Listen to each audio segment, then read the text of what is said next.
All right, what's up, everybody? Welcome to episode number 3 of Right Off the Bus. Here with my co-host Pat Mahoney. We're really excited to jump in this week. We're going to be talking all the NFL wildcard games. We're going to be talking the NFL divisional matchups. Doug Peterson got booted today, and we have a really awesome interview on our Under the Radar segment with Adam Taylor, who is an NBA journalist from England covering the Celtics and the league in general. Very excited about all of it. Very excited to jump in, Pat. And the first matchup of Wild Card weekend that we're going to get into is the Buffalo Bills and the Indianapolis Colts. The game came down to the wire. Phillip Rivers was giving it everything he had, but the Bills just ended up being too much. What were your impressions of that game?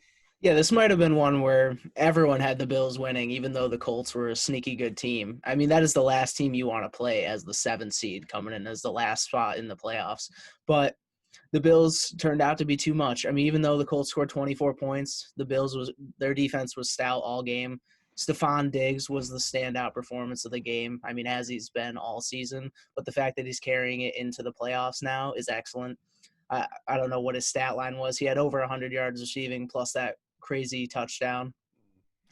So Josh Allen's performance as well. The fact that he's not caving in the playoffs either. That was my one thought coming into the game was, is Josh Allen going to perform the same he did in the regular season coming into the playoffs? So the fact that he did that against the Colts and they had a great game, I'm excited to see that. I'm excited for what they'll do in the next round too against my Ravens. We'll get into that a little bit after. But I expected the Bills to win. I think me, you, and Connor, that was a unanimous decision, but they showed out, and the Bills deserved that one. Yeah, absolutely. And like you said, the biggest thing for me when looking at that game was how is Josh Allen going to perform?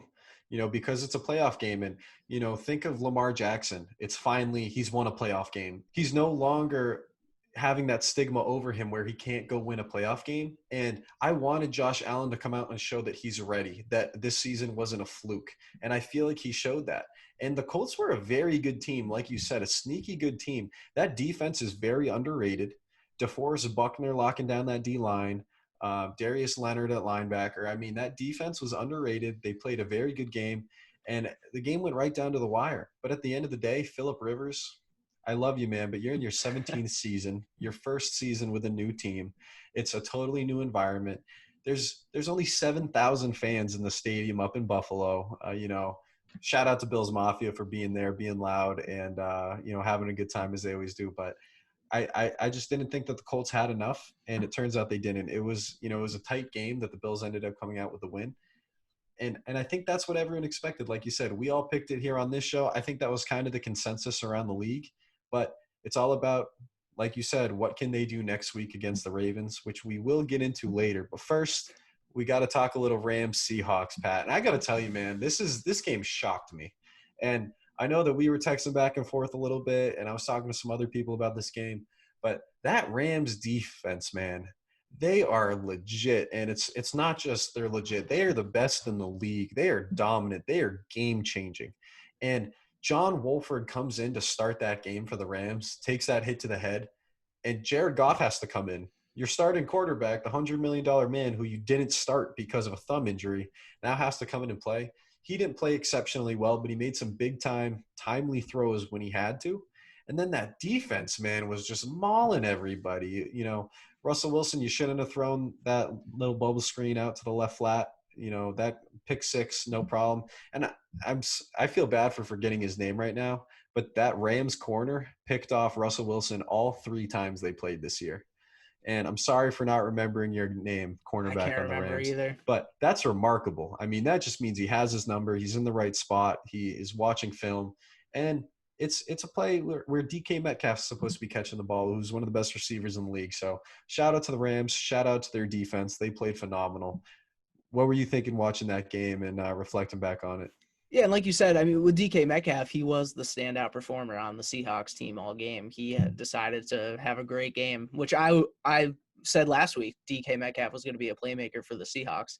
But as a testament to the Rams defense, I mean, with how bad the quarterback play was, you can't go too hard on Jared Goff or the backup for that matter, because he had to go to the hospital afterwards. I mean, he's okay, thank goodness. But with how bad the quarterback play was, the Rams defense really showed out, and to hold the Seahawks to only 20 points with a playmaker like Russell Wilson and the offensive firepower that they have, the Rams defense could carry them through the playoffs. I mean, they're going to have a tough time next week against the Packers. Or the Packers are definitely going to have something to say about that.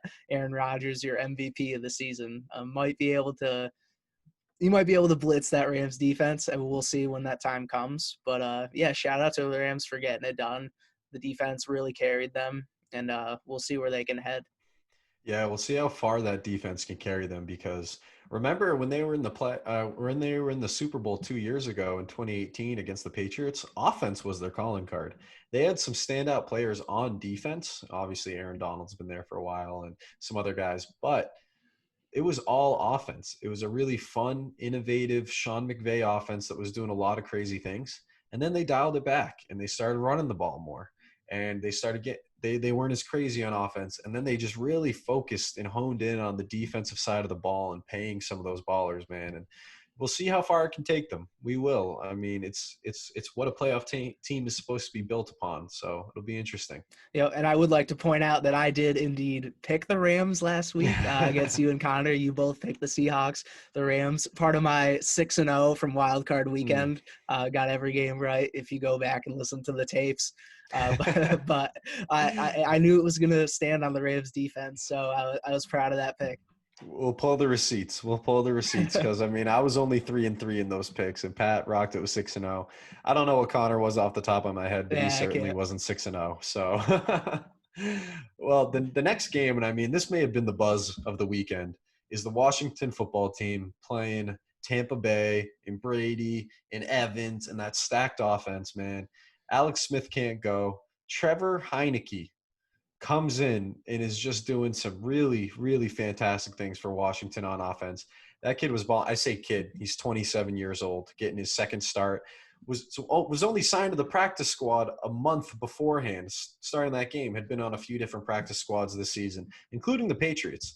And man, just showing a lot of guts, showing a lot of determination and heart out there, thinking he's going to be sacked before the half, scrambling out to the left sideline, diving at the pylon. I mean, the kid was electric. Washington football team's a lot of fun to watch, and that team's going to be scary going forward. But you just can't beat Brady in that Bucks offense when Antonio Brown's getting going and he's scoring and you're throwing these balls up to Mike Evans and everyone's getting involved. It's going to be really hard to beat that team. Everyone expected the Bucks to go win this game and they got it done. But the story of it was all Trevor Heineke. It was all about him, which was really funny. Yeah, it's funny how Tom Brady's doing his thing at 43 years old, winning playoff games, and you have a storyline like that where the Bucks finally got a playoff win, but it's immediately outshone by Heineke with the football team. He played like nobody else expected him to. You had Chase Young pointing at his jersey, telling everyone this is his name. It's like, this is our guy. So that was awesome to see. I mean, I love a good storyline like that. The guy came from the XFL, if I'm not mistaken. He There's was a that backup in the XFL. Yeah, there's that video of him in the locker room after they won, like slamming beers. So it's pretty cool to see a guy like that who, and he worked hard for it. I mean, he deserved to get the play time. I felt bad for Alex Smith. I know we talked last week, and I wanted to see Alex Smith play, and that was my big storyline, was that I wanted them to get a playoff win, even at the expense of Brady. But yeah, good on the Washington football team for putting up a fight. 7-9 on the regular season. They can definitely hang their heads high, and yeah, good on the Bucks. They finally got a playoff win. I know some Bucks fans, so I know they're excited, and they do have fans at their games. So if they manage to get a home game, I know they're playing the Saints next week. I'm not sure how it would work out beyond that, but the Bucks would. I think the Bucks need a home game in the playoffs at this point Yeah. after the years of torment. And one thing on the Bucks, real quick. One thing that I've been asked a lot over the past couple of days is, am I rooting for Tom Brady as a Patriots fan? Like, am I rooting for the Bucks? And I think that generally New Englanders and Patriots fans are rooting for the Bucks right now.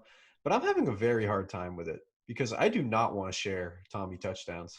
I do not want his legacy to be split between two teams. Peyton Manning was a Colt, but then now one of his two Super Bowls is with the Denver Broncos.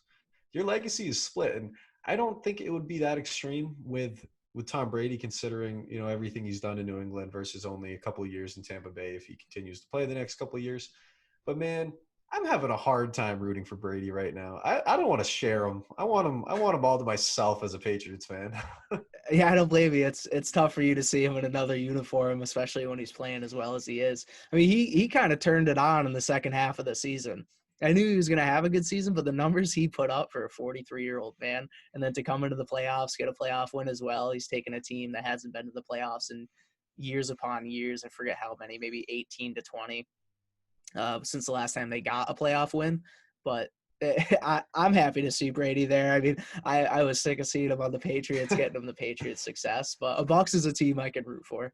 Oh man, I mean, you want your exes to succeed, but I don't know if I want them to have this much success. You know what I mean? Like you gotta Yep, temper yep. it at a point.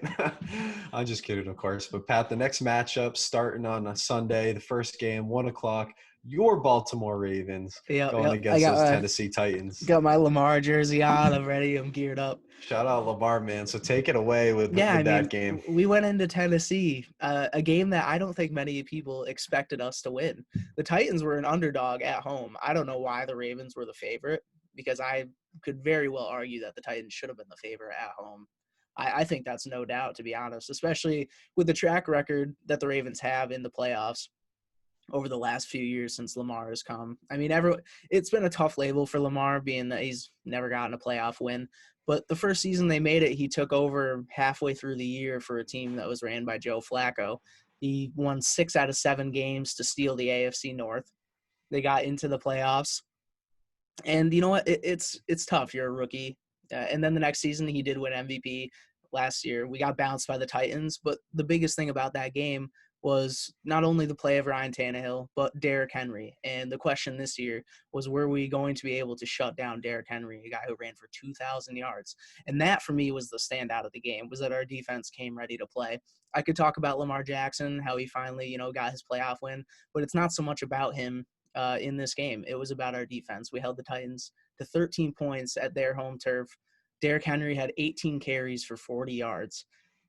Those stats are crazy alone. I mean, he got 18 carries. There were times he was getting 18 carries for 150 yards this season and 3 touchdowns. He didn't get a touchdown.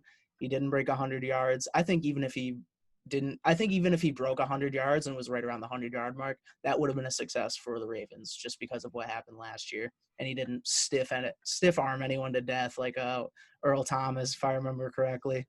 But yeah, Earl isn't in the league since, man. That's all I'm no, saying. like, he's had some other issues off the field. We won't get into those. Uh, but yeah, I'm excited the Ravens finally got their win. I mean, we're gonna have a tough matchup next time around. Ravens Bills. We'll get into that a little bit, but I'm excited we beat the Titans, and good on the Ravens. One thing I've been getting so much flack for this from everyone. I know Chandler, everyone in the friend group, Oh that yeah. they were dancing and stomping on the Titans logo. I didn't like it just because I feel like Juju's been doing it a little too much. And even though his is for TikTok, ours is more of a disrespectful move. But you know what? We finally got a playoff win again. We were hurt from last year's loss. I think the whole team was hurt from that. And man, they were just letting it out. They were excited. They were just as excited as I was. And it's hard for me to go against them too much. I don't know. I don't know what Yeah. your thoughts on that move were. Hey, I mean, at the end of the day, you're going out to win football games, right? And they Yeah. went out and won the football game. So, Tennessee, if you don't want them stomping on your logo, hit them in the mouth and win the football game, man. That's how it works. It's one of those things that I've always been bugged by. I mean, people say in basketball, you're up by 40. What are you doing? And I'm like, well, yeah, we're up by 40 because they can't hang. That's not my fault. Like, Yeah, it never yeah, and stops. and I get it. It was disrespectful, but people are gonna act like people aren't doing disrespectful stuff all game. You're not getting a sack and then jumping up and pumping out your chest and dancing, and people making TikToks before and after the game, and Terrell Owens is pulling out cell phones and popcorn and planting flags and logos. Baker Mayfield doing it in college. You know what I Yep. mean? It's part of the game. It's what people do. So what? They stomped on your logo. It Yeah, it and we don't happens. know. And we don't know if the Titans would have done that at M&T Bank. Who's to say they wouldn't have done something like that if they won? I'm sure they would have been pumped up, especially as the underdog. It's disrespectful. It is. But guess what? It happened. It's over. Back to the Yeah, drawing board. Back to the weight I'm room. not worried about it. I've moved on. I'll take my win and go. That's fair, man. That's fair. And when I was looking at this game, like you said, the defense was phenomenal. I mean, stopping Derrick Henry the way they did.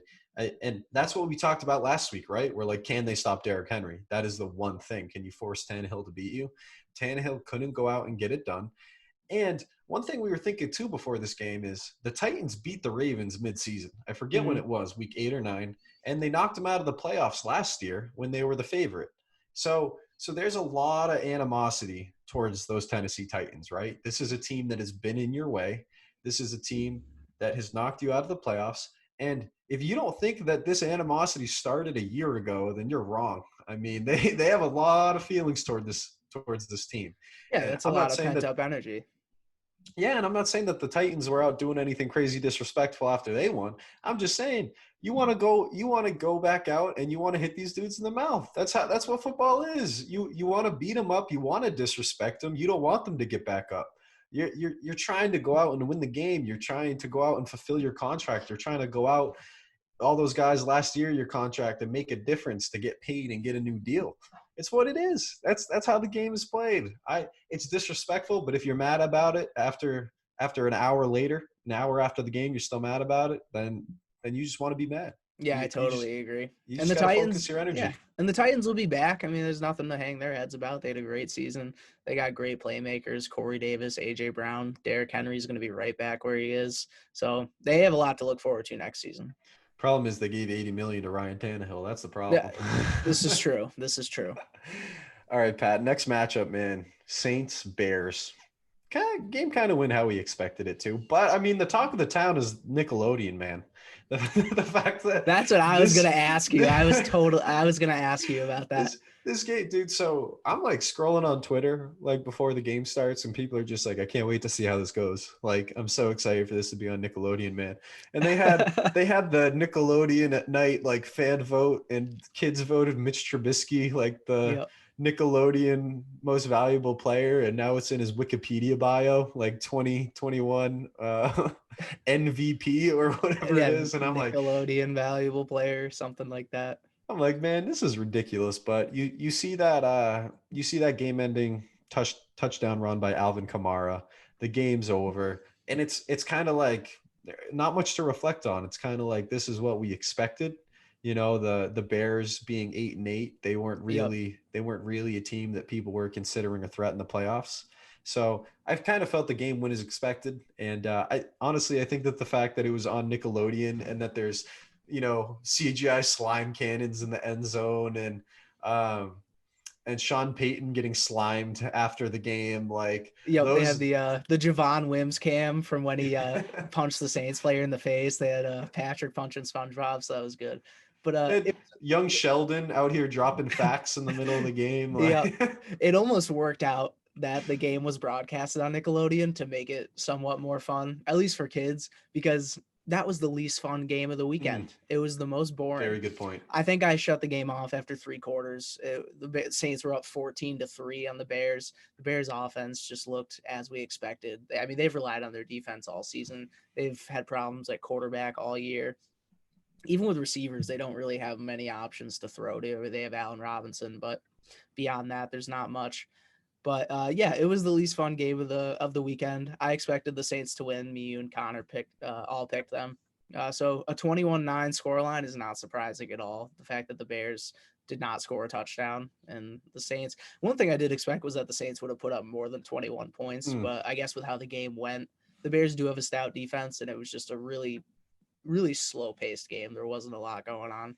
So Yeah, and I wouldn't necessarily say that the Saints were trying to break the game open or anything. You know what no, I mean? definitely not. It They were was playing. clock management. Like you Yeah, said, 14-3, a good way into the third quarter. It's like, all right, let's run the ball. Let's waste clock. And something that you said that I definitely think is true. If there was any of these 6 games that needed to be on Nickelodeon, it was definitely the Saints Bears. absolutely. Like, And they might have if, had that in mind. Who knows? yeah, they could have. They could have. They Because they then absolutely could have. because then the next game, the Browns Steelers, was the most fun of the Oh weekend. I my mean, the goodness. Browns were blowing them out for a while. I mean, this they kind of let up and the Steelers started to come back. But I gotta say, I called this game. If you go back to the tapes again, I picked the Browns. I had the Browns beating the Steelers. What I did not expect is that they were gonna blow them out.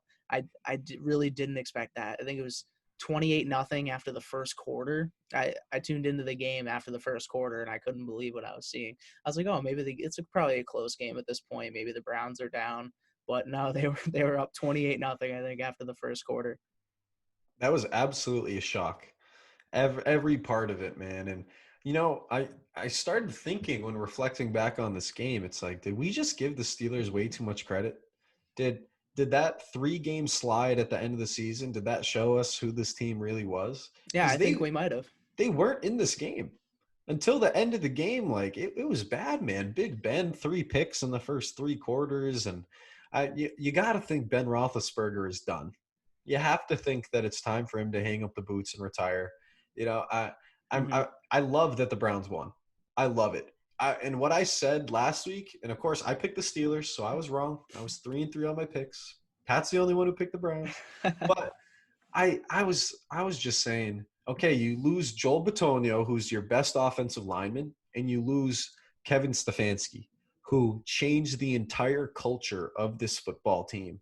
The locker room culture, offense, defense, everything. This team had everything, and they went nowhere with it until Stefanski was there. And I was like, man, you're not having the leader in your locker room. You're not having the play caller on the sidelines.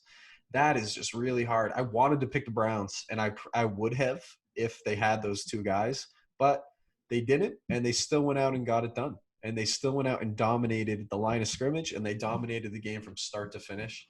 And I'm telling you, man, that division, that AFC North where your Ravens play, man, that's going to be an interesting division for years to come because the Bengals are on the rise. Joe Burrow is legit.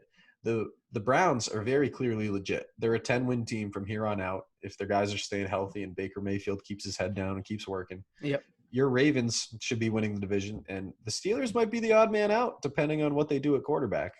Yeah, it really is going to depend. I think the trajectory of the Steelers is trending down at this point, especially with what we just saw. And I think Big Ben should be on the way out. If he plays one more season, maybe. I would be surprised if he played anything beyond that. But like you said, with the Bengals on the rise, I mean, Joe Burrow hopefully comes back perfectly healthy from his injury. They're going to have another top 5 pick this year. So they're going to put another great piece. Maybe they can make a couple trades, make something happen. But if the Bengals can continue to get draft picks and develop their team, they're going to be a strong force in the AFC North. But yeah, it might be Ravens Browns from here on out. I would agree that the Browns will be a 10-win season, 10-win team from here on out each season. So we'll see what happens in the AFC North. But yeah, it's going to be the best division in football, I think, for at least a few years. And are you still, as a Ravens fan, going to enjoy beating the Steelers more than anyone else in the division? Or do you think that I a Browns win could be more significant just because they're going to be better? it's like beating the Browns is probably going to be more important at this point, just because they're going to be the better team as opposed to the Steelers. But there's just something about the Steelers rivalry. I mean, I feel bad because my uncle's a Steelers fan. I think he was a Steelers fan before I was a Ravens fan, obviously just because he's older. But so I do feel bad about beating the Steelers sometimes, but I think it's more satisfying than a Browns win. But I would argue the Browns win is going to be more important for the next 5 years or so. I don't blame you there. I do not blame you there. So, Pat, moving on to the divisional round of the playoffs. On Saturday, the first game that we are lucky enough to see in the divisional round is the Rams at Green Bay at Lambeau Field, up in the cold. No more of that LA sunshine coming through and helping this team out. What are your expectations for this game? And I mean, is that one seed, that bye week that Aaron Rodgers earned his team, is that going to be the difference here? I think the Packers are. It's tricky because I was riding the Rams defense last week, but the Packers offense might be too good. I don't know if there's anyone on the Rams, especially even Jalen Ramsey. I don't know if there's anyone that can hang with Devontae Adams. I mean, Devontae Adams is going to get his. I think he's had a touchdown, and to end the season, it was like 8 straight games, something like My that. goodness. Yeah, Devontae Adams, we're going to see like a Stephon Diggs performance. I think he's going to have a big game. I think Aaron Rodgers throws for 2 to 3 touchdowns. And I don't see the Rams offense putting up enough points. I mean, if you're the Rams defense, I would be proud of only letting up 21 points against the Packers, but I don't see the Rams putting up 21 points. I just, between the quarterback play, I mean, Goff's not going to be 100% still. The backup quarterback, I don't know what's going to be going on with him. They might be down to a third string. I don't know what's going to happen with the Rams offense. So just solely based on that fact, even with the Rams defense, I got to go with the Packers, the 1 seed in that bye week. Yeah, I'm with you. I think that bye week is huge, especially in this COVID season with no preseason and condense this and postpone games here and there. I think that bye week for the Chiefs and the Packers is massive. And I think it's another week of getting healthy. It's another week of tape to watch. It's adding more things into your playbook that you're not using early in the season and that no one has tape on. And I just think that this Packers offense is way too explosive. Like you said, riding the Rams defense, this is elite defense, elite offense, and probably the best defense in the league and probably the best offense in the league, just based off the numbers with everything that Aaron Rodgers was doing this season and Aaron Jones. And I just sit back and think, I'm like, man, imagine if they didn't take Jordan Love. Imagine if they took a good wide receiver, Mm-hmm. like Henry Ruggs or who actually now he was taken away before, but you end up with a good receiver with that first round draft pick. And then their second round pick, they go and take a running back and they have Aaron Jones that led the league in touchdowns the year before. Mm-hmm. And, I just think that this offense is still good enough, even though there should be more pieces and it should be scarier than it is. But I mean, like you said, Devontae Adams is the best wide receiver in the NFL. I think that he proved it this season. I think that he Absolutely. claimed it. I think that it was up for grabs with a lot of these guys, with D Hop and Julio Jones and a couple of the other guys. I think Devontae Adams stepped up, took that title, and I think he's going to keep rocking it in the playoffs. Like you said, that big Stephon Diggs performance, you look at those just game-breaking wide receivers that Mm-hmm. change playoff runs. Devontae Adams is one of those guys. I'm talking like Anquan Bolden 2011 kind of numbers. Just Absolutely. go out there, dominate from start to finish, and win at the line of scrimmage every single play, man. And Devontae Adams is the kind of guy that can do it. This is the kind of guy that can have 150 yards and 2 touchdowns in every game. Yeah, and And even if I'm wrong, I mean, let's say they put double coverage on Devontae Adams, he's still going to get catches, but then you're pulling guys away from Alan Lazard, who's sneaky good. Valdez Scantling can make plays. I mean, they have smaller name receivers who can still make those plays. I think Devontae Adams is going to get his, but even if they double cover him, I think they're so vulnerable in other places at that point. And Rodgers is throwing the ball so well right now.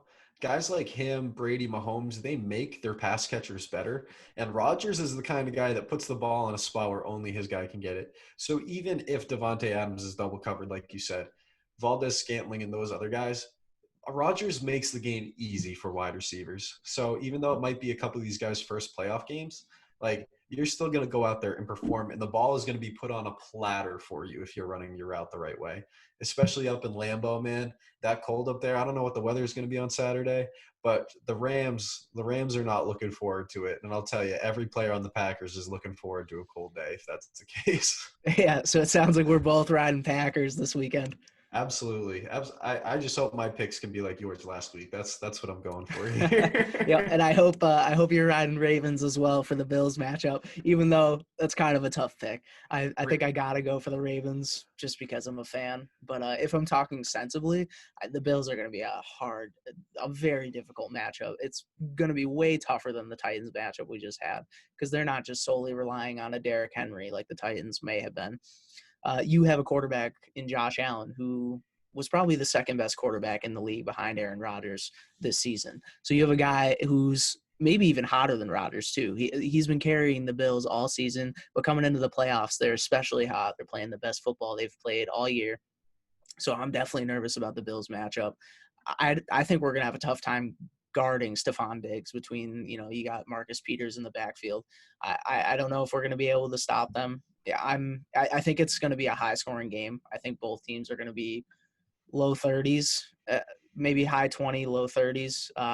If my heart's with the Ravens, I don't know if I want to switch. I don't know if it's gonna hurt me, but I might go Bills 31, Ravens 28. And yeah, we'll give you a couple minutes to decide if that's what you want to keep with. Yeah, I know I'm You going can. against my heart here, but if I gotta think sensibly here.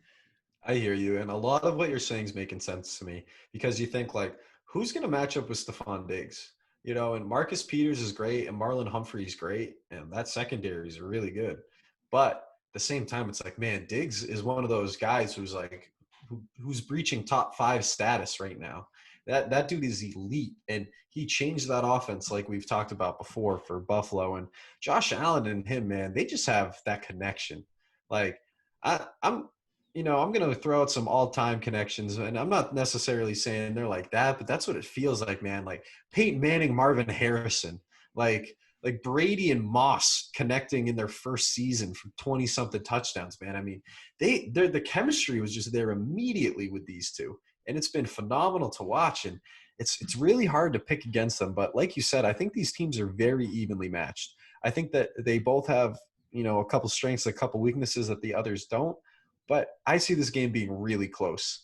And I don't know how high scoring it's going to be, but the football fan and me, being being a Patriots fan, not being a fan of either of these teams, I just want to see a shootout, man.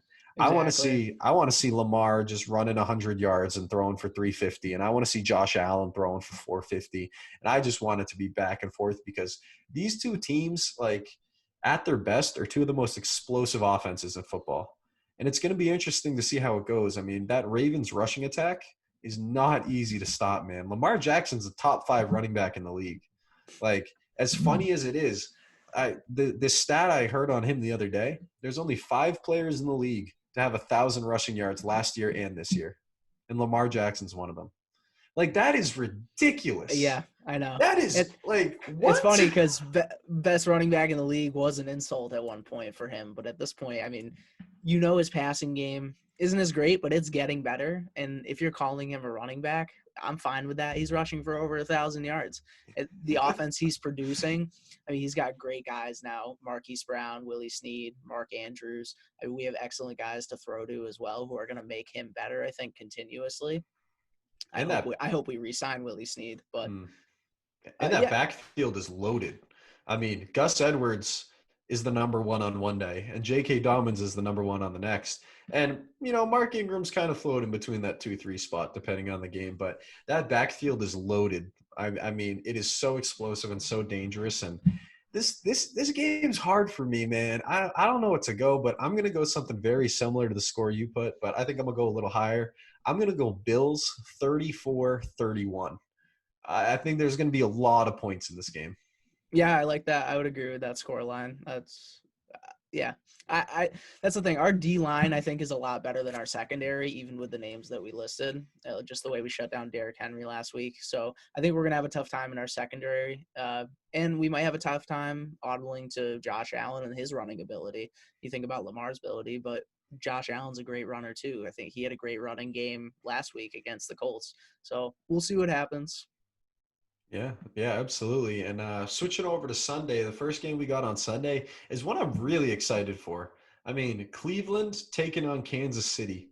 And originally I'd be like, all right, Chiefs by a million, this isn't even close, dude. But after watching what Cleveland did to that Pittsburgh defense and, how high these guys are riding, I'm certainly not picking the Browns, but I think it's going to be a lot of fun, and I think it's going to be a high-scoring game again. And I think this is going to be a classic Pat Mahomes playoff game. I think you see the Browns jump out to a 7-0, a 10-0 lead, something like that.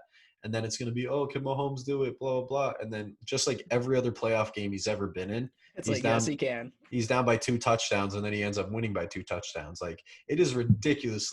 It is ridiculous how fast the Chiefs can turn games around.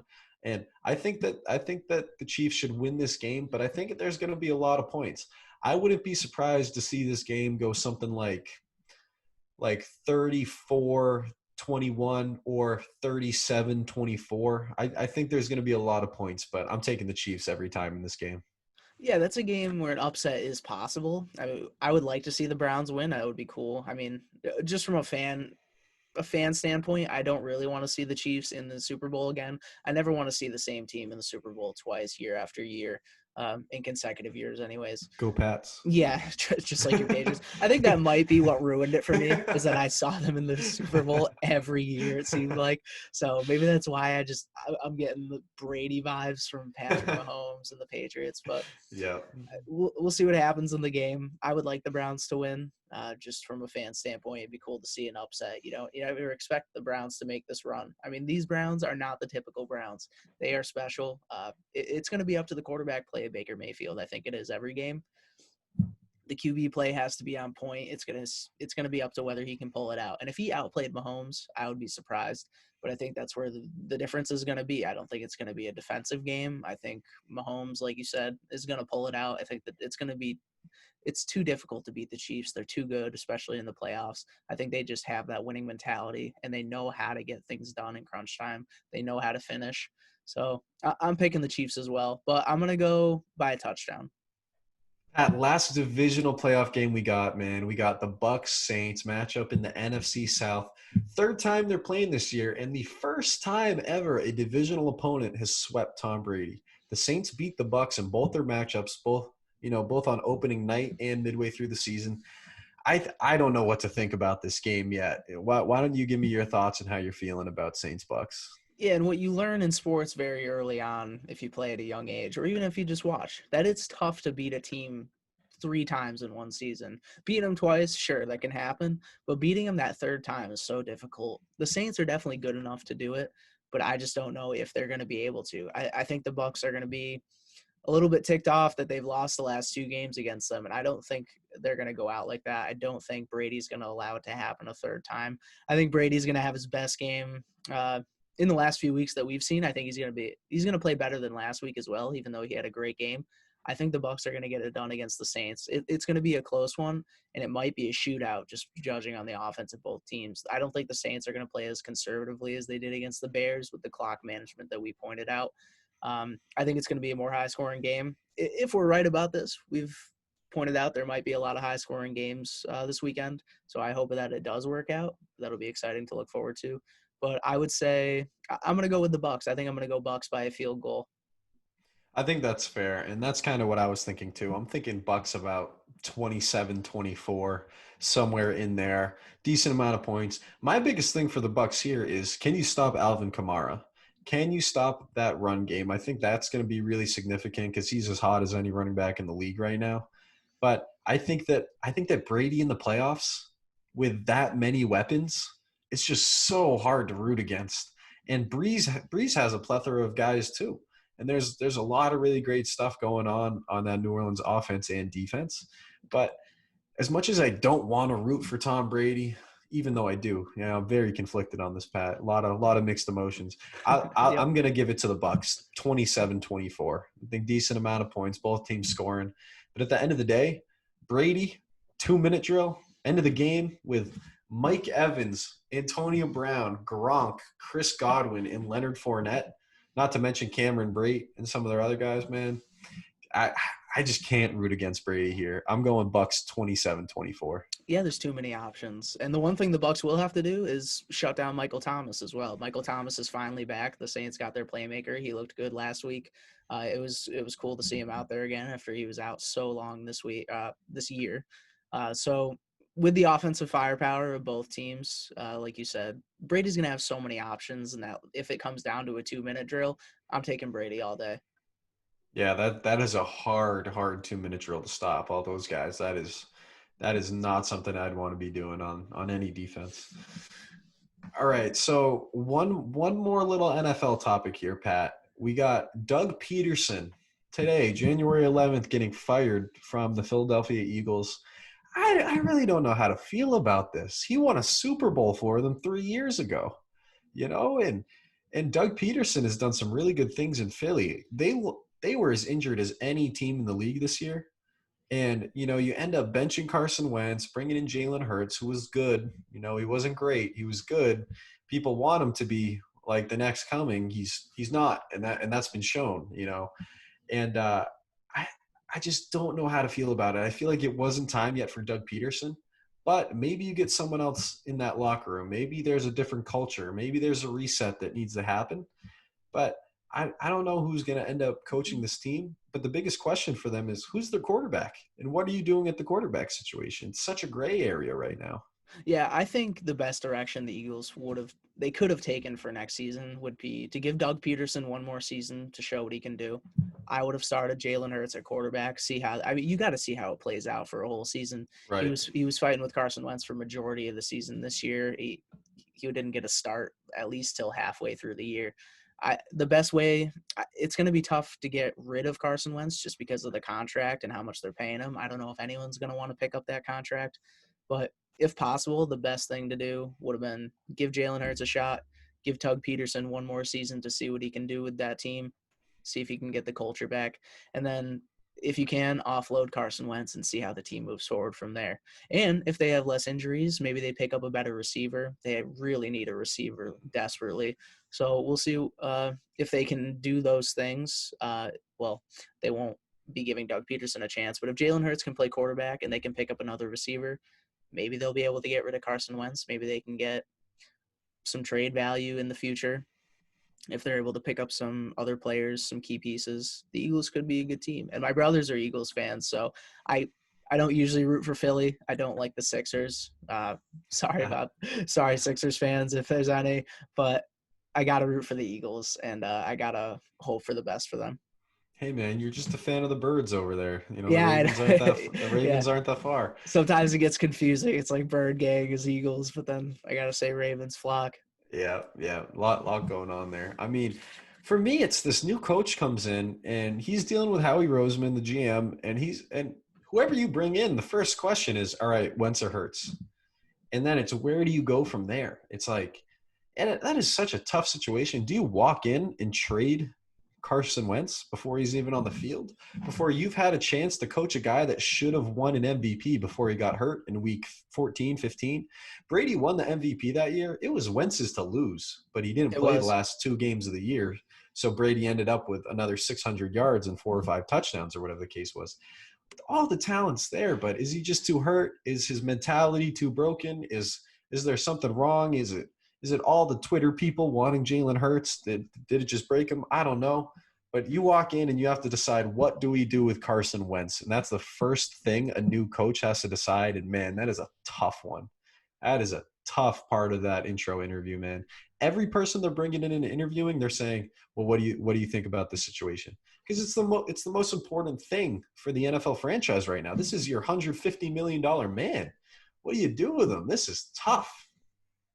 Yeah, I would totally agree. I'm not sure what direction the Eagles are going to head next year now. I don't know who they're going to hire as a head coach, but it'll be interesting to see if they can.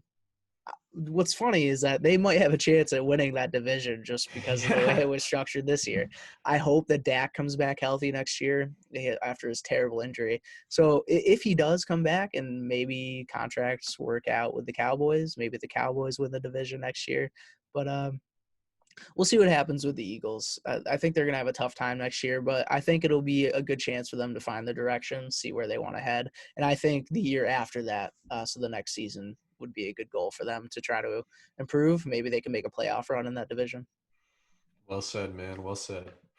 Well, guys, the next guest that we are welcome on to right off the bus in our Under the Radar segment is Adam Taylor at Adam Taylor NBA. If you want to go find him on his different socials, he's an NBA journalist covering the Celtics. He covers sports betting and NBA betting.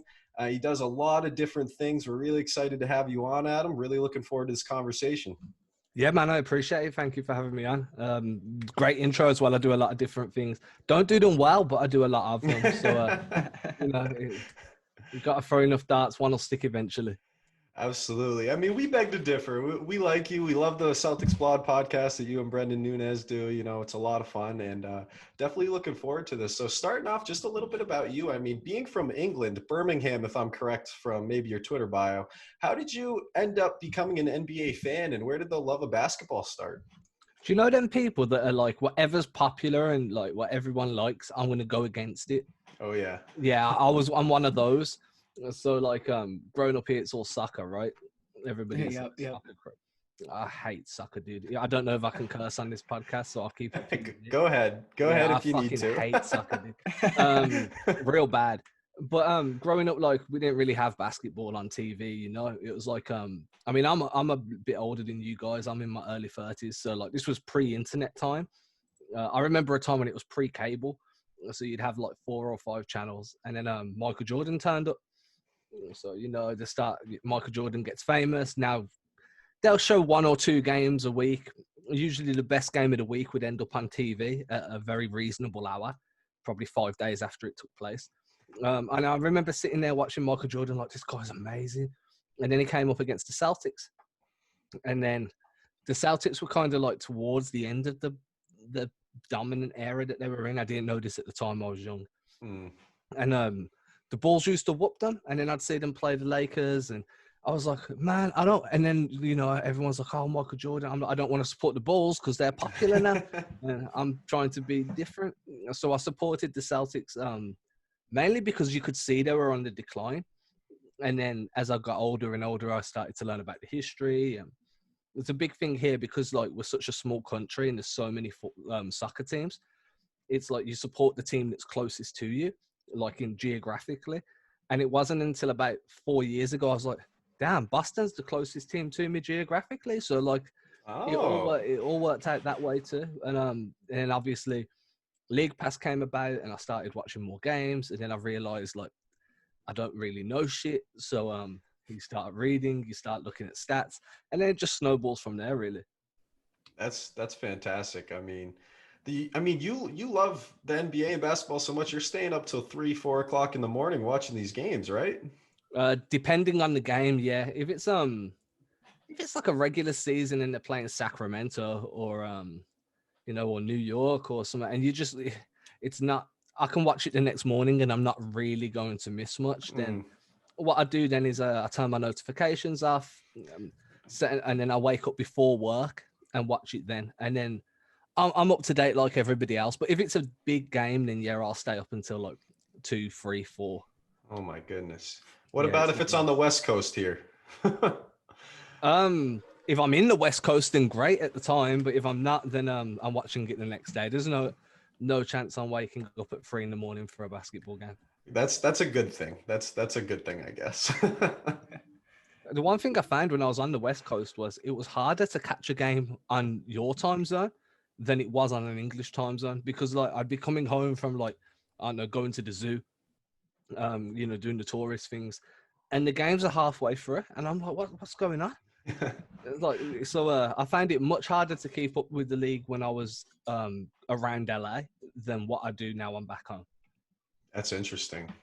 That's interesting. I wouldn't have guessed that. And Adam, what is the basketball culture in England like nowadays in fandom and like actual play with the British Basketball I League? mean, I'll upset some people answering this question, man. Um, it's growing. It's growing. In terms of level of play, like people are getting better. I mean, I haven't played in a while. I'm a bit out of shape now because of COVID, not having it but not doing shit. Um, so I can't really speak for what the level of play is like. I used to liking it to like you know like the worst high school team would probably come here and smoke the best pro team. Wow. Uh, I might be stretching a little bit there, but definitely a JUCO team should come here and smoke most teams. Fandom is growing. It's a lot of casual fandom, but that's the same everywhere. Um, but it's getting there slowly. I mean, I'll try not to interact with any of the English fans because I'm not trying to make it in England, so I don't really need to put too much effort. I know that's kind of wrong of me, but I don't. You're not in my viewpoint, so I kind of Yeah, just leave yeah. everybody to do what they're doing. But especially from when you were young, like it's grown a lot since the time you Oh, first got dude, I into had it. no one to talk about basketball with, like at all. Like, my best friend here, slowly got into basketball just before he moved to LA, to live. Like his dad moved out there, moved with his dad. So it was like just as I was getting chance to have somebody like, yo, did you see that game last night? Kobe went off, or whoever it may be, Antoine Walker done something cool, or that kind of disappeared almost as quickly as it came. And then I'm like, I don't know what to do now. So I used to just literally chew my wife's ear off about it when when we first got together. Like, you should have seen this. This was amazing. And you know when they're like, yeah, that's awesome, and they don't care really, but they're just being cool. So yeah, it's okay. It's growing, but obviously soccer's always going to reign number one here until someone realizes it's trash.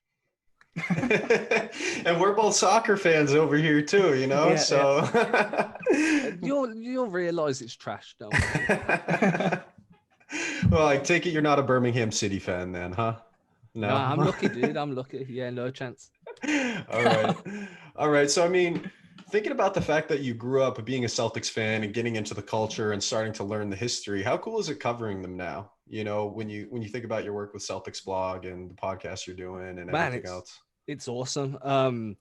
I still get you get emails from the team, you know, you get like the injury updates just before they hit Twitter and stuff like that.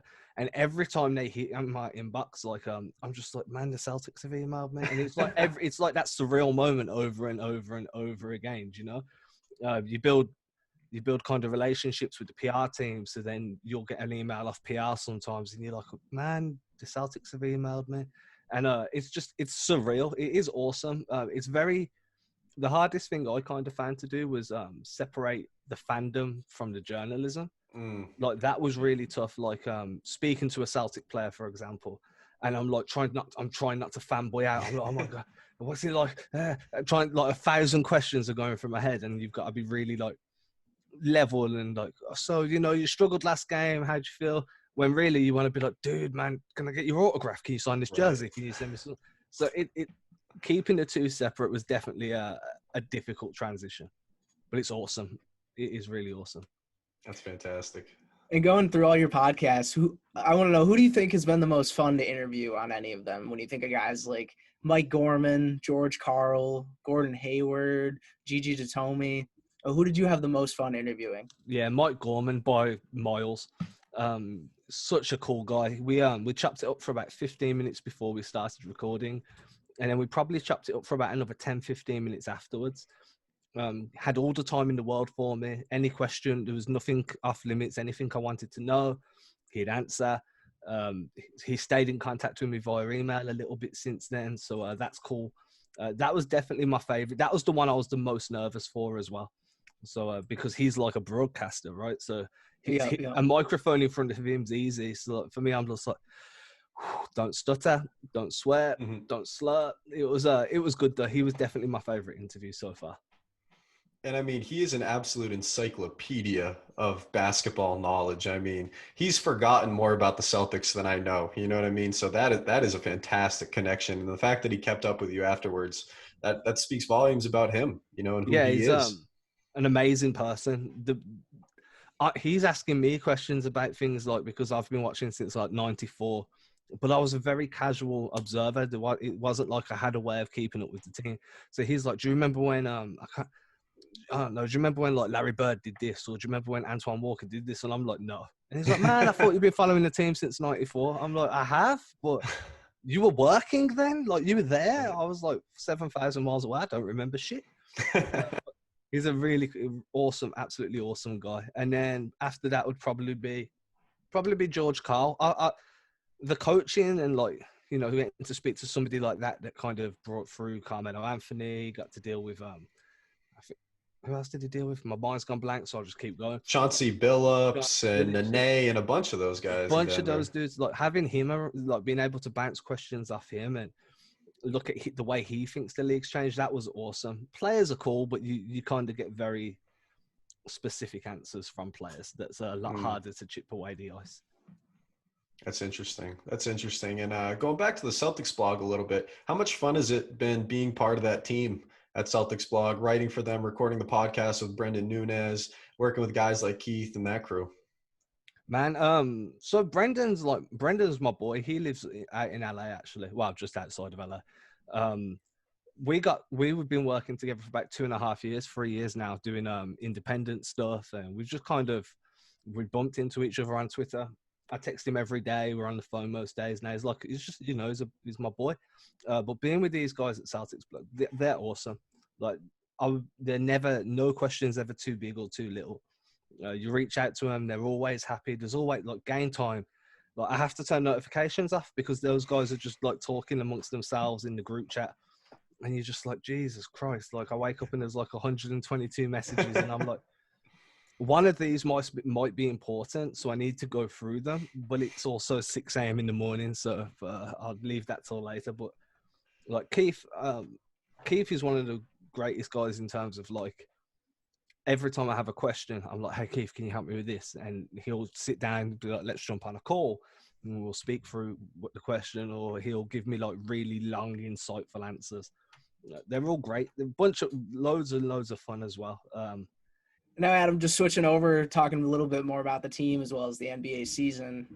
With COVID, everything's been crazy in any sport, but Heat Celtics got postponed last week. Now the Celtics Bulls are postponed as well. I'm just curious your thoughts how the NBA might get through a 72-game schedule with needing to postpone games so often already, and if they might have to extend, when the playoffs are going to happen, things like that. I think a big part of that's going to be if they play the Olympics in Japan, right? Like, if Japan decide to cancel the Olympics, that gives them a bit more of a window to postpone and still be able to finish the season in time for a break, and then a restart that would resemble a normal season. If the postponements keep coming, if these keep happening, then for me, it's got to be another bubble environment.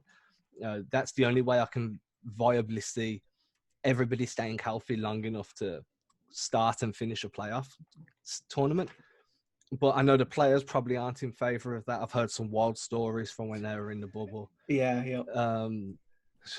Any that you want to share real quick? Any super crazy ones?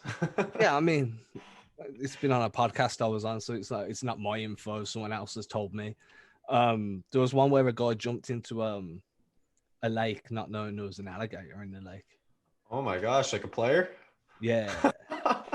I didn't even hear about that. That's crazy. That had to be one of the players that's from like Louisiana or Florida or someone that is around. Like, he's that just kind like, of thing. people are like, "Yo, there's alligators in there," and he's like, "No, there's not." And then he's jumped in, and then someone's like, "Yo, there's alligators in there," and he was like, "Oh shit, there's alligators in here. Let me get out." Yeah, I mean, this is all what I've been told. It's on one of my. If you go through and listen to the Scott Pollard episode I did, remember former Celtic Scott Pollard? He broke down some of these. There's another one where a guy, a team brought in a masseuse that wasn't a masseuse. Doesn't seem to surprise me. Yeah, dude. I'm looking at Daniel House for that one. Well, he got kicked out of the bubble for a reason. Yeah, I mean, it must have been a good massage. In all serious though, if it's not going to be a bubble environment, then it needs to be it definitely needs to be something more baseball-esque. Like, I know at the moment they're doing like, if you play the Knicks at home, then you play both games, so it's like a mini baseball series at the moment. For me, maybe it's you just play your conference, so you're limiting cross-country travel. You're just staying on one coast, up and down. And then if you do go West Coast, maybe you just bash out all your West Coast games all in one go, and you just, back to back. It doesn't have to be every night, but limit the travel as much as possible. I know they've limited it to an extent now, but it's not enough. You still have airports to go through. You're still coming into contact with trainers, other teams' trainers. You're dapping up other teams, giving them hugs and stuff. That's why Bradley Beal was out when Jason Tatum got tested, because those two would like dapping each other up and hugging after the game. There's just going to have to be stricter rules. But at what point does it stop being fun for them? Like, they're not just entertainment for us. Do you know what I mean? They're still people. These are their friends. They're, you tell me I can't, if I'm in a room and Michael Jordan's there, I can't dap him up if he wants to dap. You must be nuts. So it's tough. It really is. For me, a bubble environment's the best way. Yeah. And I think that a bubble for the playoffs is almost necessary at this point. I mean, I know it's only been a few games postponed so far, but I don't see a full playoff going through without a bubble environment, like you said. And something that you mentioned for the Celtics in the playoffs the other day was Brad Stevens saying the two big lineup is something we're going to need in the playoffs. That's something you and Brennan have been talking about. Do you think that two big lineup can work?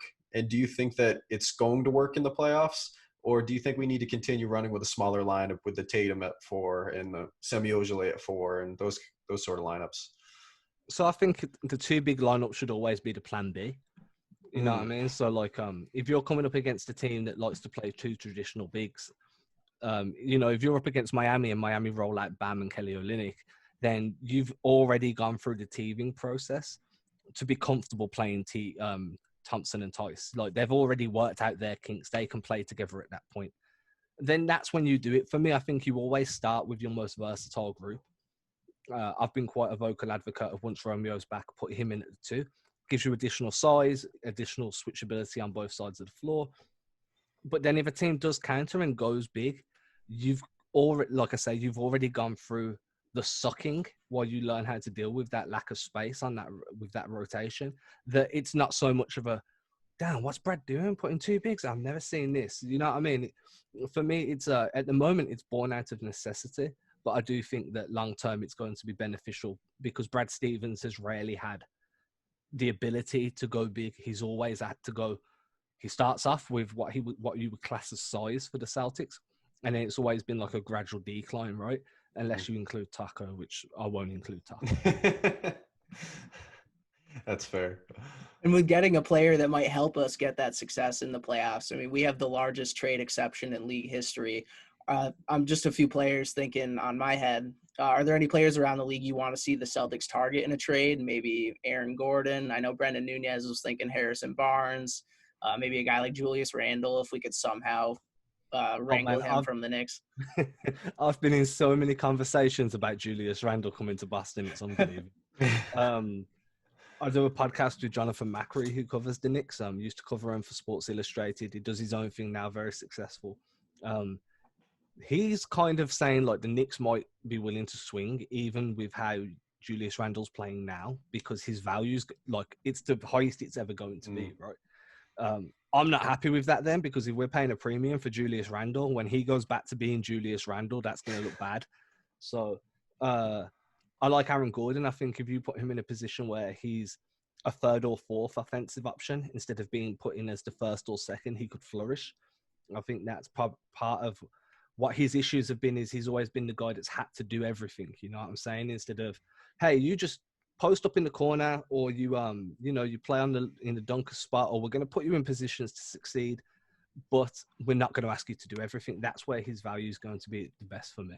I mean, for me, because of the way the hard cap is, and meaning you cannot physically use all of that TPE right now, I would personally prefer them to see out the season, wait until the summer, and then use that TPE for a sign and trade for a legitimate star that's going to get you a much better deal, you know, because another team will be happy to deal with that sign and trade because then they get that exception themselves. You can use the TPE, and you're not really messing with the chemistry that's already on the team at the moment. But if you do need someone, I like John Collins. Oh, that would be amazing. I would give up 3-4 first-round picks if we ended up with John Collins, because that, I mean, like we've talked about before, the power forward is the position we're lacking. You know, we have guys sliding up and sliding down, like you were talking about on your podcast last week. And if we could find a guy to fill that role permanently, I mean, John Collins would be phenomenal. We'd have to pay him. We'd have to pay him a healthy contract, but it definitely could work out. He might be a guy that's looking to get out after what I've heard recently with the Hawks. Everything, he's not happy with Trae Young running the team. Yeah, and the thing is, because he's on he's coming to the end of his deal at the end of this year, you don't know if he's re-signed, or there's worries there. Like the Boston have had issues 2 years running now with guys that have gone into free agency. Once bitten, twice shy, 3rd time you're an idiot. But what that means is you could get that as you can get him a bit cheap. It's a bit of a bargain deal. The Hawks don't really have too much power at that point. If he wants to go, you can go to the Hawks and be like, hey, we don't know if he's going to stick around, so we're not going to give you too much. What we'll do is we'll, a pick, maybe a Carson Edwards or a Shemi Ojale, and we'll absorb that into part of the TPE. And then we hope to God that he realizes, like, hey, you were the missing piece. Next year, we're going to dominate. So to me, he's my personal ideal. If you want to go and get a forward, then John Collins should be the number 1 option. So let me run one more name by you that before we came on today, I was scrolling through, a salary cap sheet, and one guy who's on a 1-year, $28 million deal left, last year of his contract, Otto Porter from the Bulls. And I know you're talking about not wanting to have to re-sign someone after we bring them in, but I think that Otto Porter could be a really interesting signing for the Celtics. You know, his contract is expiring, and he's a 6'8", very versatile winger who can shoot. And, that's a huge thing that the Celtics are lacking right now is another shooter. And we love running a couple forwards at a time. And if our 2-3-4 was Jaylen Brown, Otto Porter, and Jason Tatum, I'd feel comfortable switching 1 through 4 all game. So I was just pulling up his numbers now. I'm fairly sure the biggest issue with Otto Porter is his injury history. Yeah. And for me, that's a big, again, once bitten, twice shy. So let's have a look. He's very rarely, I think he's only ever played more than 75 games twice in his career. Then he's had a couple of low 70s. I mean, he's good. And I definitely think he's a very valuable player. That's the worst thing. Before he got injured, the last time, he was really good. I just don't know if he is too fragile. Do you again, it's a 1-year deal, but using a TPE like that you've just lost an all-star for, because Hayward should be an all-star this year, in my opinion. Not on his performance now, but by the time we get to the all-star, he should be in that conversation. Absolutely. I would much prefer they tie someone down long-term than have to go back through this again in 4 or 5 months, especially as someone that covered it and the DMs that you got every day. And I just really want them to tie someone down for 3 or 4 years. And the next time we have to worry about a guy leaving is when Smart's up for renewal, which is looming, to be fair. And he's on a bargain of a deal right now too. Yeah, so I've been saying to a few people, I get called out for not liking Marcus Smart. I like Marcus Smart. I just don't like his shot selection. And I'm quite vocal about it. But another reason that I say, don't be shocked if you see Smart's name start cropping up in trade ideas is because if Boston feel like he's going to command more than what they can afford to pay him now, then they're going to look to maximize on that, especially after the optics of Hayward leaving for nothing. You lose Kyrie, you lose Al Horford, you've lost multiple fan favorite names. Gordon Hayward not being a fan favorite now. And but you lose these guys for free. You're not getting any return. Now you've got Marcus Smart that has been it built an entire part of Twitter. It's like a weird Celtics Twitter exists because of Marcus Smart. So it's my favorite part of Twitter. Yeah, I avoid it. It's just insane, and I find it really funny. But you can go down some rabbit holes on Weird Celtics Twitter quickly. But again, if a team's going to come in and offer him 21 mil a year, I don't know who would, but there's definitely going to be a team with cap space that will probably consider it. If Boston aren't going to be willing to match that, then they need to be willing to maximize around about now. So I'd rather lock someone down long term with the TPE, and then the next time they need to worry is when Marcus Smart's deal comes up. Yeah, because I think it's 2 years left on his contract, if I'm not mistaken. Yeah, it's this and next, right? Yeah, I believe so. And then a year after that, and then it starts rolling, and it's like every year someone's up for renewal. So it's like, damn, lock people down, get them tied down to deals, because if everyone leaves year after year after year, then this whole rebuild was for nothing. Yeah, luckily we have JB and JT locked up for the next 4 or 5 years each, so those two are set for now. But the rest of the roster want to come. Yeah, the rest for me, Jaylen Brown, Jason Tatum, Marcus Smart's in that call for me, and then probably Romeo Langford, Peyton Pritchard. If you can keep those 5 guys, Peyton Pritchard's recency bias, but I just there's certain aspects to his game that I really like. If you can lock those 5 guys down, build around them however you want, I'm cool with it. If you have to lose one of them for any reason, then I'm going to get hate for this. Then it's got to be Marcus Smart. You think so? Even over a guy like Romeo Langford? More so because Romeo Langford's not going to cost you 20 to 22 million. Yeah. Peyton Pritchard. And the trade value isn't there. Yeah, so Romeo's never going to be an expensive guy to keep around. Not the way he is at the moment. Peyton Pritchard is a rookie. He's costing you next to nothing. Marcus Smart's going to be 16 to 22 mil. So I've probably worded that very wrong. But at the moment, if you had to choose one of those 5 guys to go right now, and you were thinking about money down the line, then yeah, it'd probably be Marcus Smart. Oh, that does hurt to hear as a Celtics I don't want him to go. But I do understand.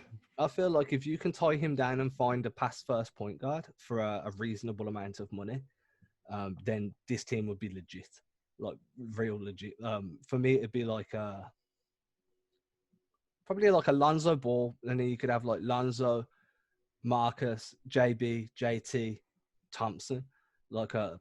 I like that because then you've got your you don't want Lonzo to shoot the ball ever. That's fine.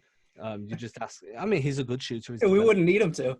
Yeah, Yeah, but that's my the point. length and the passing ability is what you And, want. The and the on-ball defense, defense, the guard defense then between Marcus Smart and Lonzo Ball would be absolutely ridiculous. you wouldn't want to match up. And not for nothing, Jaylen Brown and Jason Tatum are both elite defenders too. They are Yeah, both so phenomenal.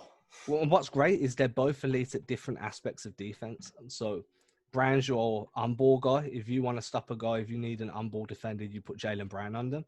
If you're trying to keep a guy off the ball, then you put JT on them because his off-ball defense is ridiculous.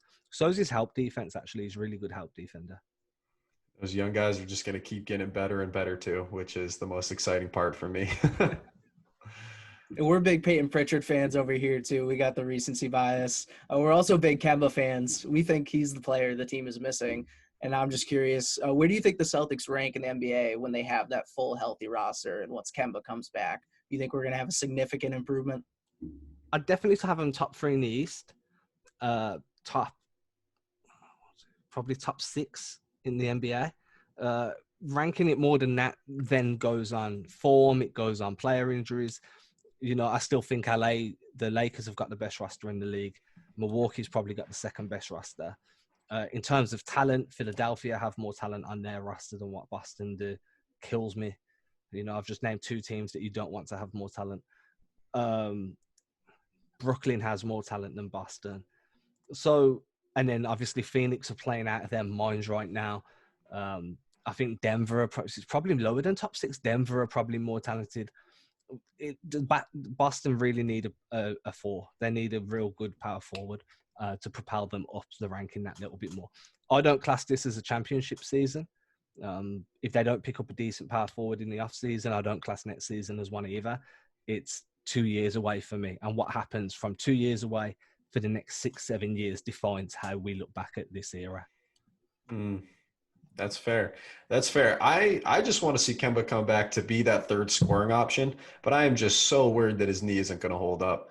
You know, hopefully when he comes back, minutes restriction, isn't playing back-to-backs, all the above for resting that. But if Kemba can come back and be that ball handler, that 20-point-a-game third option and take the pressure off JT and JB, I really like this team going forward because with how good Jason Tatum and Jaylen Brown are, I'm not sure there's too many teams that are better than those two. When you're just talking about a duo on the court and when, you know, the playoffs start and the lineup starts shrinking and you're only playing 7-8 guys, I might throw those two up against anyone. But like you said, they're still not as good as the Lakers or the Bucks. Those are the two that stand out for me. And unfortunately, like you said, Philly finally put some good pieces around Ben Simmons and Joel Embiid. For years, you would think they just need shooters. They finally do it, and then they're playing fantastic. So I don't disagree with you. I think the Celtics are probably in that 4 to 6 range for me, but top six is probably where they lie. It makes the most sense to put them there, but then like if I'm mapping it out in my head, I've got like the Lakers, the Clippers, the Nets. This isn't in order. The Nets, the Bucks, the Nuggets, and then you could put Boston there at 6. But then you could be like, oh well, snap! The Suns better than them because the Suns have more size. They also have dominant scorer in Donovan Mitchell. They've got some good defensive pieces. They've got Jay Crowder, who I love as a defensive piece. I don't say Phoenix are better, but I think Phoenix could be a real big issue. Luckily, they wouldn't have to face them. But 6, 7, I've got them there. And look, when you're in the playoffs, anything can happen. The whole narrative changes then. I think Brad Stevens is a phenomenal playoff coach. You know how you have some coaches that do great in the regular season but tank in the playoffs, like Budenholzer. Yep. I think Brad Stevens is a fantastic playoff coach. His adjustments are just brilliant. You don't see much innovation, but you definitely see some great adjustments. Absolutely. Pat, you got anything else for Adam while we got him here? So I was just thinking, we talked about this last week, Chandler. I'm a huge proponent of Aaron Gordon. I don't know if it's a long shot that we'd get him here, but I would just love to see him as the big that we brought in. I mean, that would be amazing. You imagine Jaylen, Kemba, Tatum, and then Aaron Gordon at 4. Oof. He'd bring some good athleticism as well. Like Brendan brought this up on our podcast recently. Like, if you look at the starting 5 when there's like Kemba, Jaylen, Jason, it's probably going to be Marcus, and Tice or Thompson, whoever, there isn't really much above the rim play there. I mean, Jalen's got hops, Jason's got hops, but they don't really play above the rim. Jalen used to a little bit until he had that bad dunk. Remember where he hurt his back?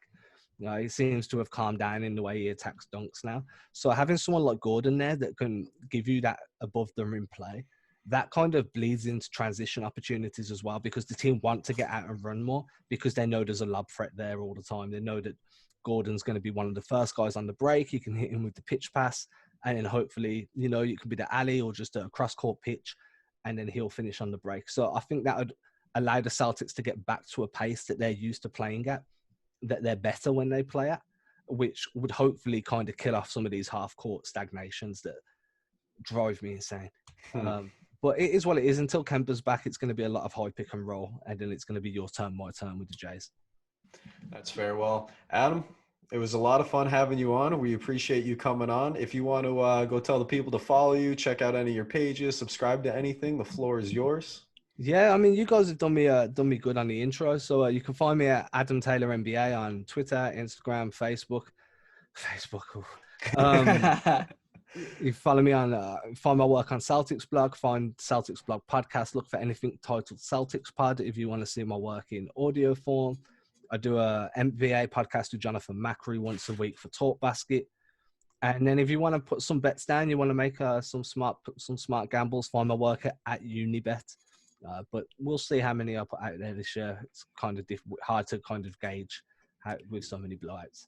I think I got to check you out there. I got to see some of your bets. You got to win me some money here, Adam. I've been saying for 6-7 weeks. So since the offseason, I've been telling everybody Jaylen Brown was like 33-1 for most improved. For me, that was one of the most high value bets you could have taken in the offseason. It's so far, we've seen it. Yeah, exactly. Yeah, if he carries on like this, he's a legitimate candidate. And 33-1 is not a joke. But we'll see. I might be wrong. I might have cost people loads of money. Hey, thank you again, Adam, man. Yeah, thank you, Adam. A lot of fun. Appreciate it. Thank you guys very much. Yeah, thanks for coming on. All right, everybody. Before our next segment, just going to get a little quick word from one of our sponsors here. Book Thinkers. They sponsor our segment, What We've Learned. And if you read personal development books, you need to go check out Book Thinkers. This is a company that is dedicated to helping you fulfill your everyday life through books. And every day on Instagram and every week on their podcast, the team over at Book Thinkers, they're helping you to discover new books, new mentors, and other methods that you can use to achieve more and live better. And I mean, the right book at the right time can absolutely change your life. I'm an example of that. A couple of my favorite books have absolutely changed the way I live my life in a few different ways. So check them out. You can find out more about them by heading on over to Instagram, search Book Thinkers, go to bookthinkers.com, check them out. It's a great company, great brand. Absolutely support them. And now we're going to get on to what we've learned. All right, Pat, with that being said, what did you learn this week? This is something I learned a little bit with our talk with Adam Taylor as well, is that maybe the NBA can't succeed without a bubble, at least in some facet. I mean, we saw last season with the bubble, there were no COVID cases. Everything was a huge success. I know that the bubble was kind of taxing on a lot of the players. It was a tough environment to be in, I think, for an extended period of time. But from a fan standpoint and a COVID standpoint, it was a success. It was a huge success. That's why when we did this a couple of weeks ago, I said that Adam Silver was the best commissioner because of how well he ran things. Now, it's weird. He's kind of plowing ahead and he's like, nothing's going to stop us, I mean, they're having to postpone games now, but he's keeping it going. It's going to be interesting to see how it plays out as the vaccine rolls out and everything. We'll see how it goes from there. But perhaps at least in a playoff bubble might be needed. I think a playoff bubble, as you proposed, would be a good idea.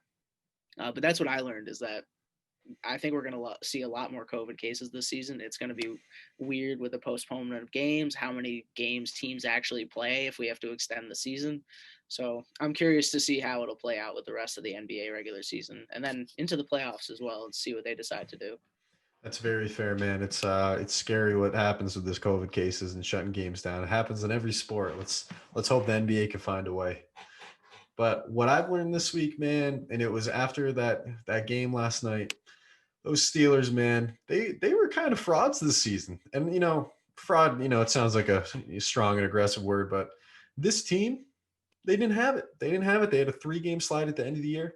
And I saw a perfect comparison on Twitter a couple weeks ago, and I apologize for not knowing who said it, but they said the Steelers this year are the Patriots of last year. And I was like, whoa, like epiphany, because the Pats were 12-4, showed up in the playoffs and did nothing against the Tennessee Titans. And I was there. I was at that game in the 9th row. They did nothing in that game, and that's the Steelers this year. They decided to fight in the second half, but just didn't have enough. The fight started too late, and that's what I learned, that the Steelers, they just were not legit. They were not legit contenders this year. I was wrong about them. I thought that they were. All right, Pat, little segment we got going on here. We got beers ago. Man, 3 beers ago, this show started. Pat and I, we met. One of the reasons we became good friends is there weren't many people at Westfield State out of college, man, that knew anything about a good beer. And that's kind of how Pat and I became friends, through some mutual friends having a class together. And that's kind of the backstory of Right Off the Bus, man. We started at WSKB in Westfield doing our radio show 4th and 6, and having 2 hours of weekly sports every week. And during the last season of Game of Thrones, having an hour of Thrones for those 7 weeks or whatever. But man, we kind of got gypped out of that last year of college, and it's kind of how this was partly born in a way. Yeah, I wouldn't say I'm drinking a great beer right now. I mean, I'm drinking Miller Lite. I wouldn't consider that great. It's all right. It's all but, right. But yeah, like you said, we did kind of get gypped. We had a great thing going. 4th and 6 was a lot of fun. I think we got 4 episodes in, which was so it was 2-hour segments from 4 p.m. to 6 p.m. every Wednesday.